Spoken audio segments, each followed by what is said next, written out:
mais ou menos 2 ou 3 semanas, nós estaremos fazendo provas. Então, a geopolítica é aquilo que mais nos interessa aí para nós estarmos trabalhando nessa prova. Então, o segundo conflito que nós iremos comentar hoje é o conflito que ocorreu no Iraque.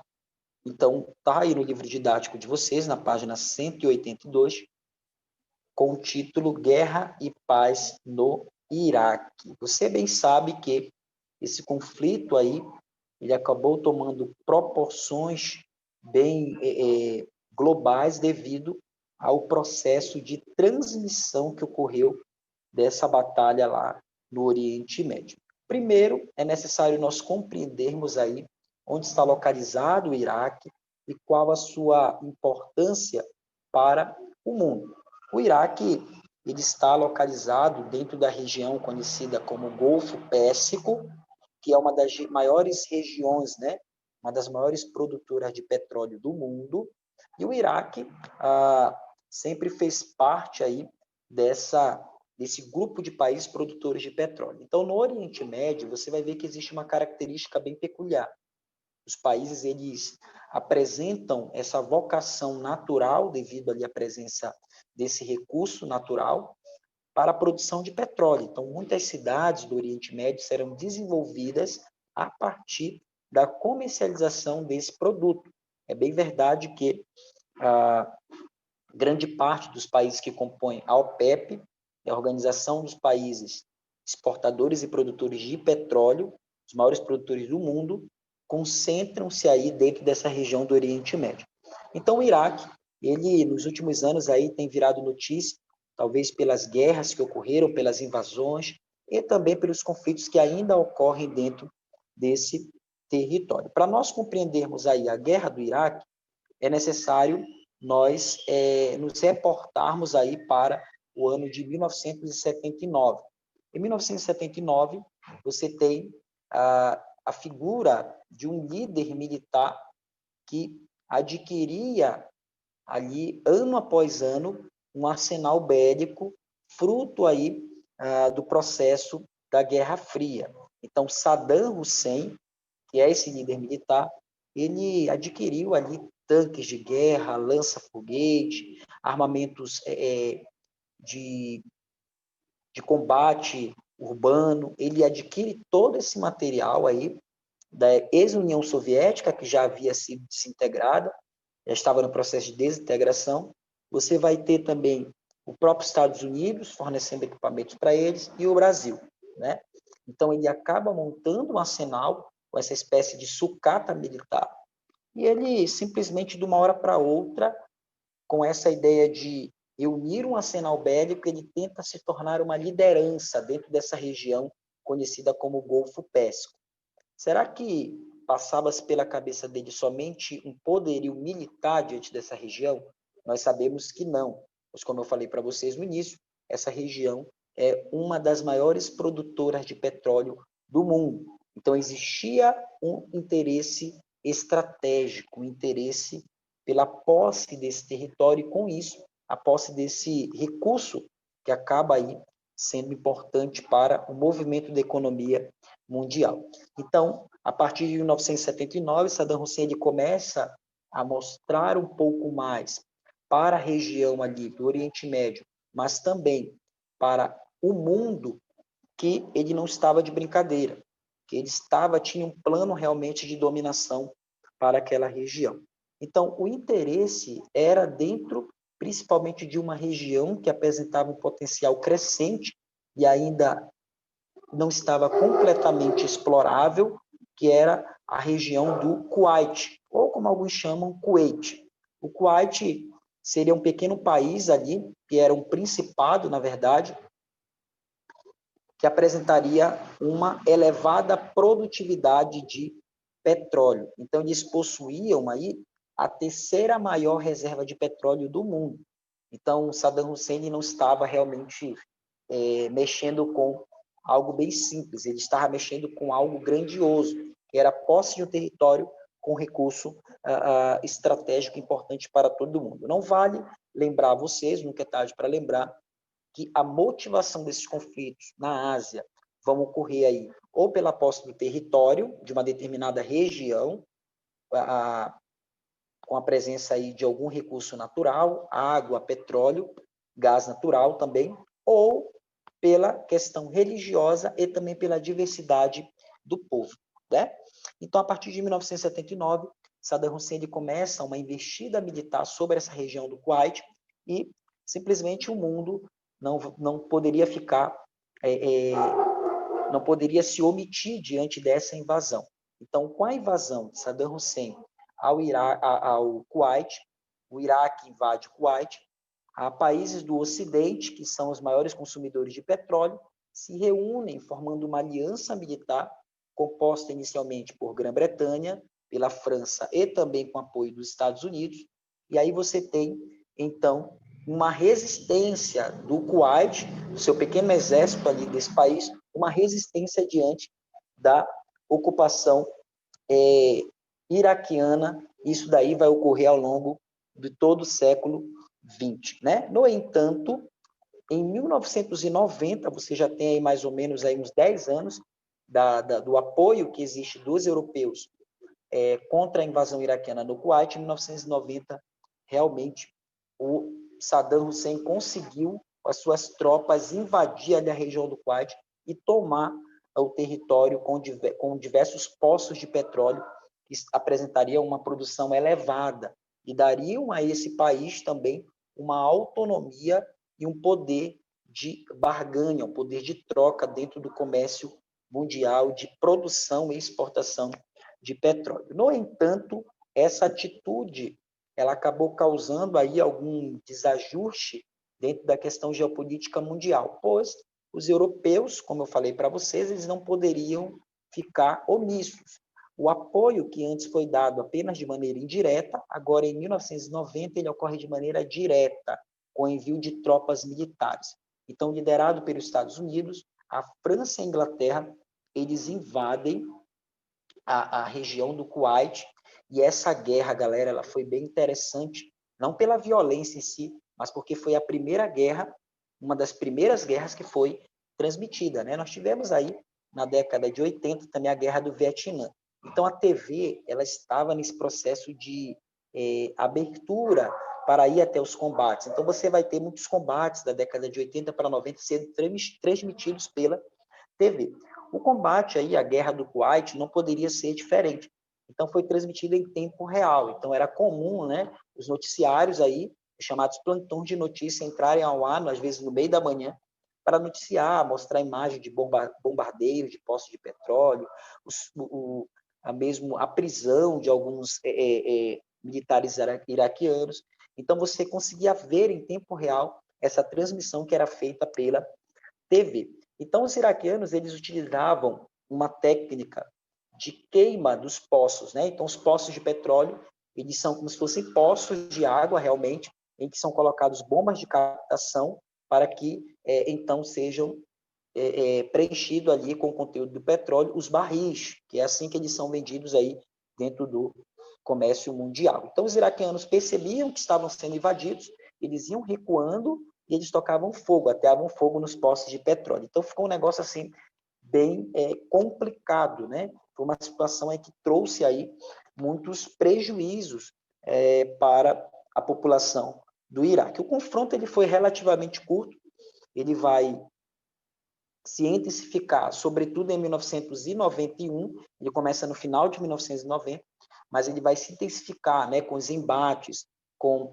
esses conflitos de maneira mais direta a partir de janeiro. Então, em 17 de janeiro até mais ou menos 27 de fevereiro é o período em que vai ocorrer esse conflito, né? Então, Saddam Hussein foi derrotado, ele não teve ali forças para resistir diante da aliança militar estabelecida pelos Estados Unidos, pela França e pela Inglaterra. Só que o mais interessante, eles não tiraram Saddam Hussein do governo.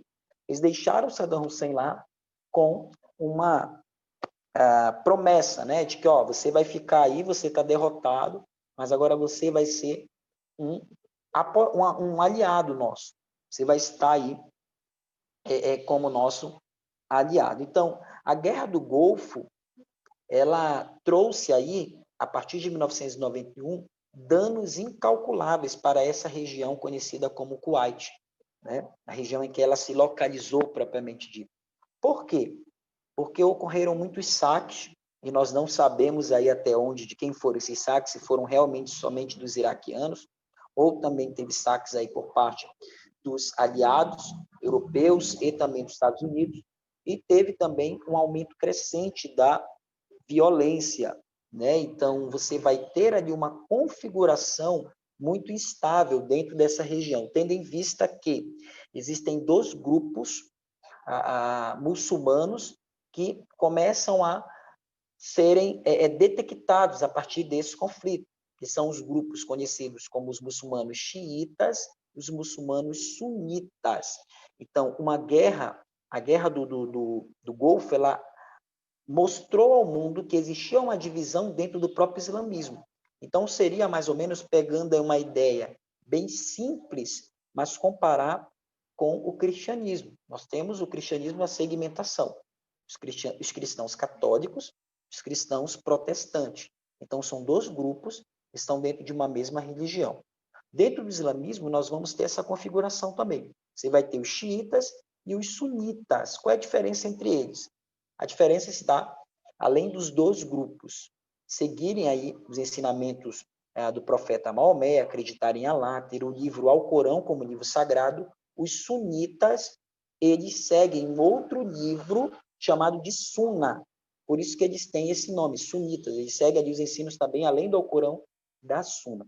E aí, esses grupos eles começam a se rivalizar entre eles. É importante nós falarmos o seguinte: Saddam Hussein ele é sunita. Por que é importante eu falar sobre isso? Nós já vamos ver por quê. Porque diante da derrota do Iraque, os xiitas, grupo opositor de Saddam Hussein, eles começam ao sul do Iraque e também se reunindo aí com os curdos, que é um outro povo conhecido como povo sem pátria, que eles são islâmicos, mas não se identificam basicamente com nenhum desses dois grupos, eles são autônomos, eles começam a se revoltar contra Saddam Hussein. Então, você vai ter início aí, a partir de 1990, uma guerra que tomou proporções mundiais, ela começa a ter proporções regionalizadas.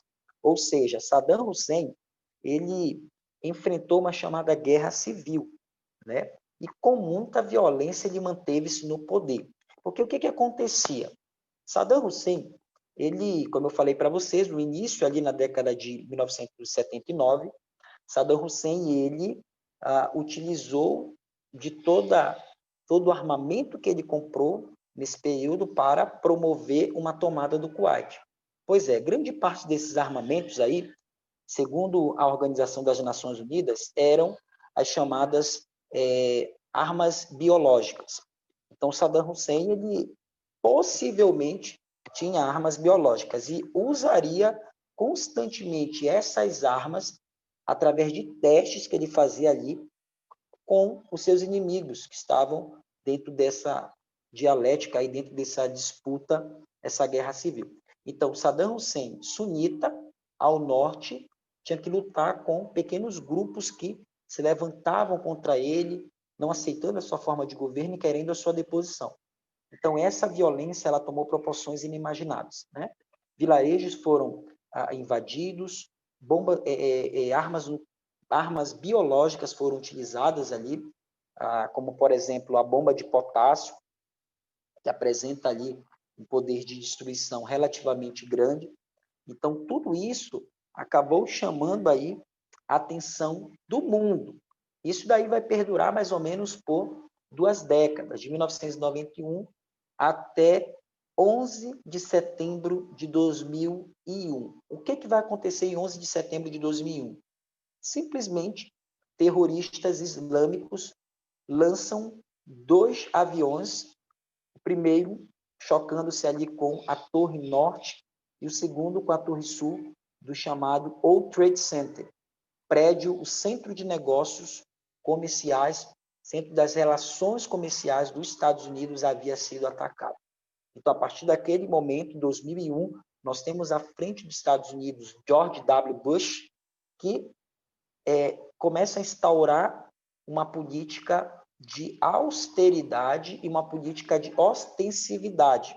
ou seja, uma política de afastamento, distanciamento das relações comerciais com os governos do Oriente Médio, mas também uma política de ostensividade, ou seja, uma ocupação do território onde esses grupos estariam, segundo eles, aí se organizando. E a partir de 2001 você tem, então, a ter uma forte presença e marcante presença do exército americano dentro do Oriente Médio. Então, o Iraque ele acabou sendo aí o inimigo número 1 dos Estados Unidos. Então, eles acreditavam que Saddam Hussein poderia agrupar ali armas nucleares, armas biológicas e também grupos terroristas dentro do seu território.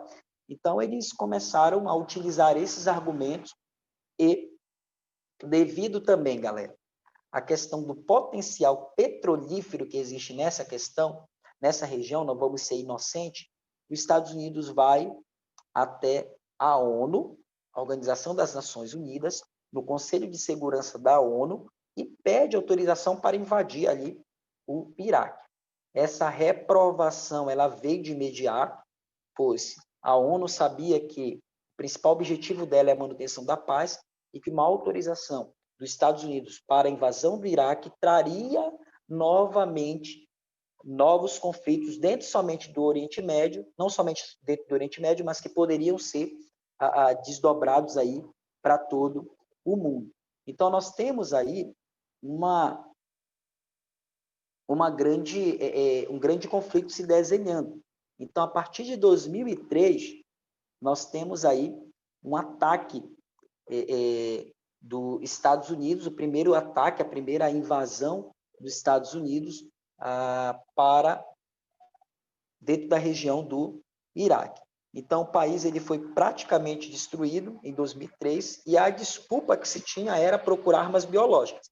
Mas sabe aquela história que eu contei para vocês, que a Saddam Hussein utilizou armas biológicas contra o vilarejo, contra seus rivais ali na Guerra Civil, contra os xiitas, pois ele era sunita?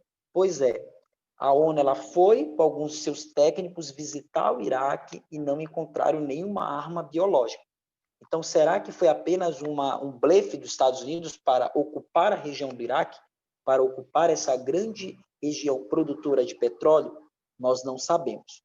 Nós sabemos que Saddam Hussein é preso em 2003 e o ataque ele continua dentro do território iraquiano.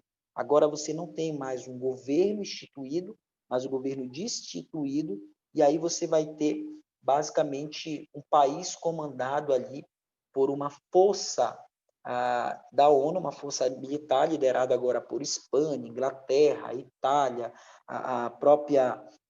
o próprio Estados Unidos. Isso acabou trazendo aí inúmeros desconfortos dentro da comunidade internacional. Porque apesar de Saddam Hussein ter sido um líder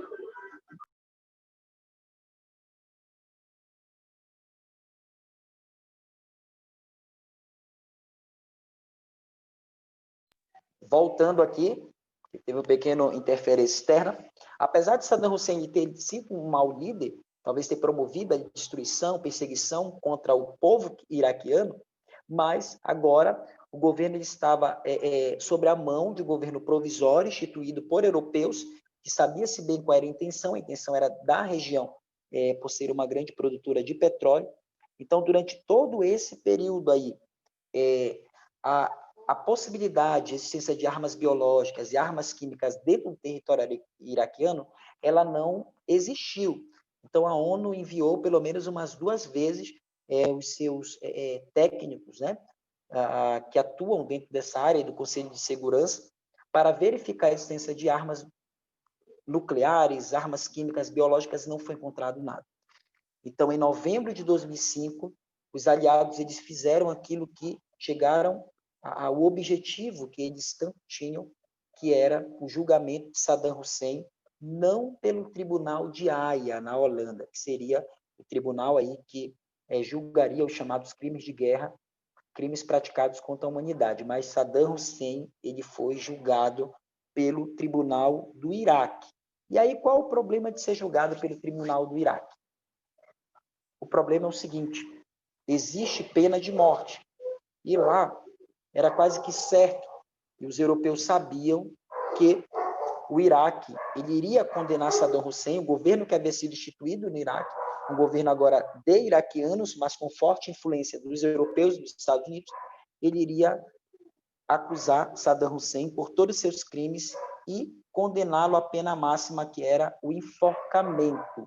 E foi isso que aconteceu em novembro de 2005. Saddam Hussein foi levado para a corda, foi enforcado e veio aí a falecer, né? Então, o seu enforcamento, ele trouxe aí uma série de novas conjecturas políticas dentro do Iraque, porque agora precisava se ter uma transição de governo, e aí simplesmente essa transição ela não veio de maneira tão pacífica assim, pois de 2003, desde esse período aí você tem a presença dos Estados Unidos, ele esteve presente ali no processo do julgamento, perdão, que eu falei que foi em 2005 o enforcamento, não foi em 2006, tá?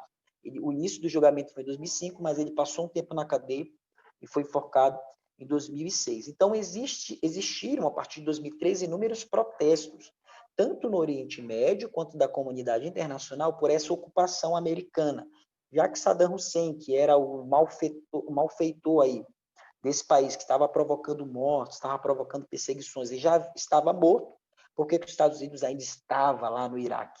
Então, na verdade, a grande discussão que se tinha era a permanência das tropas americanas em uma área que, teoricamente, não seria aí responsabilidade dos Estados Unidos estar administrando ou ocupando. E aí, a partir de junho de 2009, as tropas americanas começam a sair gradativamente do país, pois em 2009 você tem o fim do governo de George W. Bush, e aí essa retirada completa vai acontecer somente em 2012, já no final aí, quase no final do governo de Barack Obama, que foi aquele que sucedeu George W. Bush. Mas o estrago já havia sido feito, pois dentro desse contexto aí de ocupação americana, de transição do governo ditatorial de Saddam Hussein, da guerra civil que se instaurou dentro do país, entre o grupo que ele fazia parte, o grupo dos sunitas e o grupo dos xiitas, você tem um intenso processo de nacionalismo sendo suscitado dentro dessa região do Iraque. Esse nacionalismo ele vai ganhar conotações religiosas. Então, vão existir alguns grupos que vão nascer dentro dessa região, como, por exemplo, o ISIS. O ISIS é conhecido como o Estado Islâmico do Iraque e da Síria. É a sigla aí para o Estado Islâmico, né? Então, o Estado Islâmico do Iraque e da Síria, e é a região onde você vai ter, são as regiões onde esse grupo vai se tornar perigoso e atuante pela sua violência. Então, esse grupo, galera, só para você ter uma ideia aí, eles invadem as cidades e promovem todo tipo de violência, e a violência começa dentro do próprio grupo religioso em que eles se encontram. Eles, em sua grande maioria, são xiitas e eles têm uma aversão aos sunitas. Então, é o povo islâmico matando o próprio povo islâmico. Então, as atrocidades elas vão desde decapitações até fuzilamento em praça pública, queimar a pessoa em praça pública. Então, eles têm uma política de extremismo religioso muito grande. O ISIS, talvez hoje, é o grupo terrorista mais perigoso que existe no mundo, ao lado da Al-Qaeda, é claro. E esses grupos eles têm sido aí motivo de preocupação por grande parte do poder público, justamente por eles ainda estarem atuando dentro dessa área, que é uma área que apresenta conflitos aí milenares, mas também por uma preocupação dentro do comércio mundial. Porque dentro dessa área do Oriente Médio você tem os maiores produtores de petróleo e, de repente, se eles tomam conta de uma dessas áreas produtoras de petróleo, nós teremos aí, possivelmente, prejuízos e a influência direta no processo econômico mundial. Então, sobre o Iraque, eram essas informações aí importantes para nós estarmos trabalhando na aula de hoje. Ok? Ficou alguma dúvida? Agora é o momento de nós abrirmos aí para as nossas dúvidas. Ficou alguma dúvida? Não. Não? Vamos lá fazer a atividade da página 194. Acho que ainda temos um tempo. É uma atividade objetiva, e essa atividade objetiva, ela vem trazendo aí essa temática desse conflito que nós discutimos, da página 194.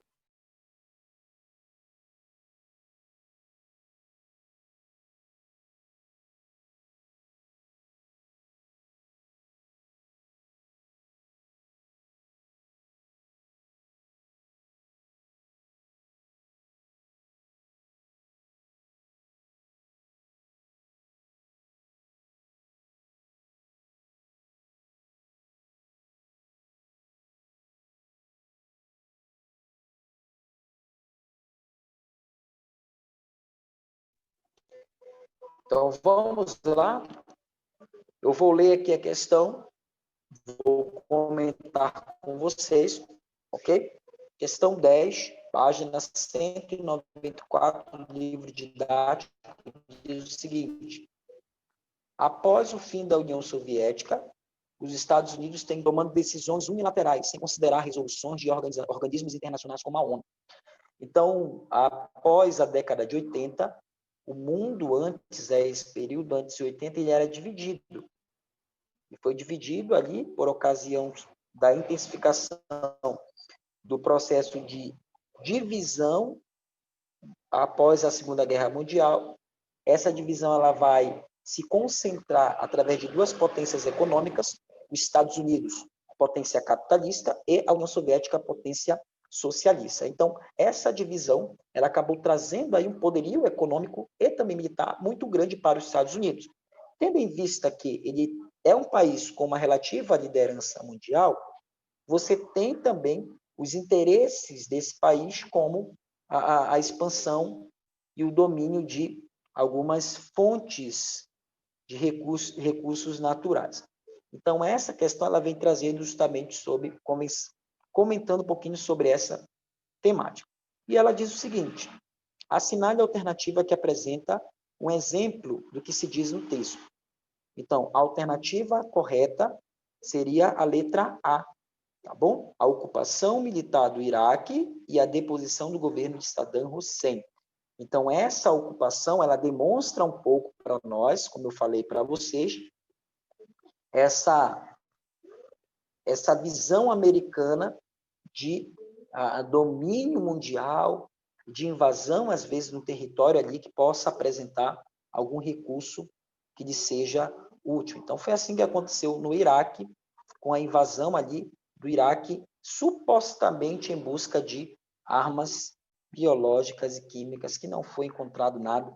Isso daí foi provado pela própria ONU. Na verdade, o interesse que se tinha ali era nos poços de petróleo e nas praticidades que esse recurso estratégico pode trazer. Ok? Então, finalizamos aqui a nossa aula. Que Deus ele abençoe vocês. O nosso próximo encontro é semana que vem, mas amanhã nós teremos aula postada no Eclass. Daqui a pouco essa aula vai estar disponível com a devolutiva também